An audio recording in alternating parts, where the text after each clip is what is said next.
আসসালামু আলাইকুম। সবাইকে স্বাগত জানাচ্ছি খুলনা অঞ্চলের বিখ্যাত চুইঝাল দিয়ে গরুর মাংস রান্নার রেসিপিটি দেখার জন্য। চুইঝাল মূলত অন্যান্য মশলার মতোই ব্যবহার করা হয়। চুইঝাল মাংসের স্বাদ বাড়িয়ে দেয় দ্বিগুণ, আর এই চুইঝালের উপকারিতাও রয়েছে অনেক। খুলনার চুইঝাল দিয়ে গরুর মাংসের অথেন্টিক রেসিপিটি শেয়ার করছি, আশা করছি সবার কাছেই ভালো লাগবে।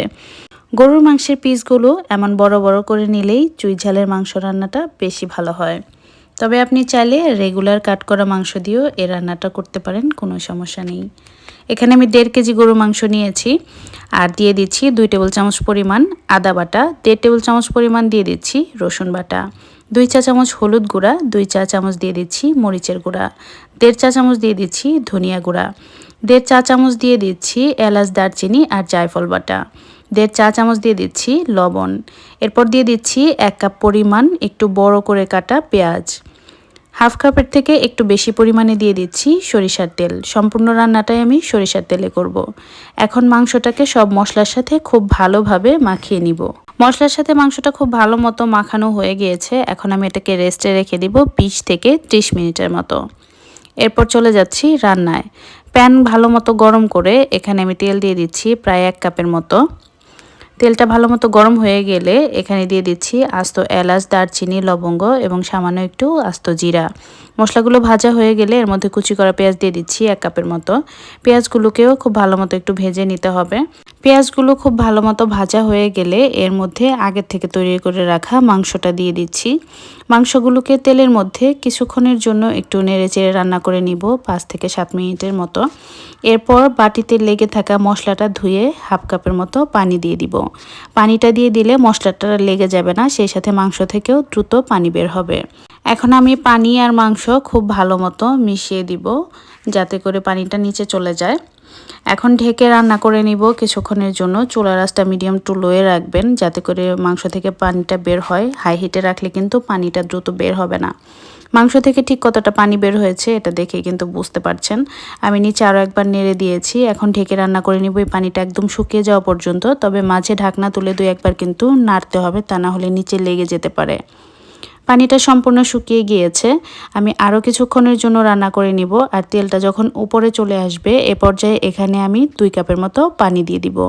যে কোনো মাংস রান্না করার সময় চেষ্টা করবেন অবশ্যই গরম পানি ব্যবহার করতে। পানিটা আমি মাংসের সাথে ভালো মতো মিশিয়ে নিয়েছি। এখন এখানে দিয়ে দিব চুইঝাল। এ পর্যায়ে মাংসটা কিন্তু প্রায় 70% মতো সেদ্ধ হয়ে গিয়েছে। চুইঝালে মাংস রান্না করার মূল আকর্ষণ হচ্ছে এরকম আস্ত রসুন। রসুনগুলোকে এমনভাবে খোসা ছাড়াতে হবে যাতে করে কোয়াগুলো ভেঙে না যায় এবং ভেতরে মশলাও ঢোকে। আমি ঢেকে রান্না করে নিয়েছি 4-5 মিনিটের মতো। এরপর নিচে থেকে মাংসগুলোকে খুব ভালো মতো নেড়ে দিব আর চুইঝালটাও যাতে নিচের দিকে চলে যায়, খুব ভালো মতো সেদ্ধ হয়। চুইঝালটা সেদ্ধ না হলে কিন্তু এর টেস্টটা আপনি পুরোপুরি পাবেন না। ঢেকে রান্না করে নিব আরও কিছুক্ষণের জন্য। সম্পূর্ণ পানিটা আমি শুকিয়ে ফেলেছি আর মাংসটা এ পর্যায়ে প্রায় 95%-এর মতো সেদ্ধ হয়ে গিয়েছে। আমি আরও কিছুটা পানি অ্যাড করে দিব যাতে করে মাংসটা পুরোপুরি সেদ্ধ হয়ে যায়, সেই সাথে কিছুটা গ্রেভিও থাকে। যতটা আপনি ঝোল খেতে চান তাই বুঝে এ পর্যায়ের পানিটা অ্যাড করতে হবে। সব কিছু খুব ভালো মতো মিশিয়ে দিয়েছি। এখন ঢেকে আমি জাস্ট এটাকে একটু বলক তুলে নিব। ঝোলের পানিটা পুরোপুরি ফুটে উঠলে এর মধ্যে আমি হাফ চা চামচ পরিমাণ ভাজা গরম মশলার গুঁড়া দিয়ে দিচ্ছি। এতে করে মাংসের ফ্লেভারটা কিন্তু অনেক বেশি ভালো আসবে। সব কিছুকে খুব ভালো মতো মিশিয়ে নিয়েছি। আরও কিছুক্ষণের জন্য রান্না করে ঝোলটা আমি একটু গাঢ় করে নিয়েছি। রান্নার একদম লাস্ট পর্যায়ের লোকটা দেখেন, এটা দেখেই মনে হচ্ছে কতটা লোভনীয়। চুইঝালটা একটু হাত দিয়ে ভেঙে নিতে গেলেই দেখবেন এটা ভেতরে একদম নরম মাংসের মতো বের হচ্ছে।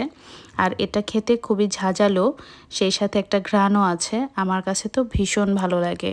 ঝালপ্রেমীদের জন্য এটা হতে পারে একটা বেস্ট গরুর মাংসের রেসিপি।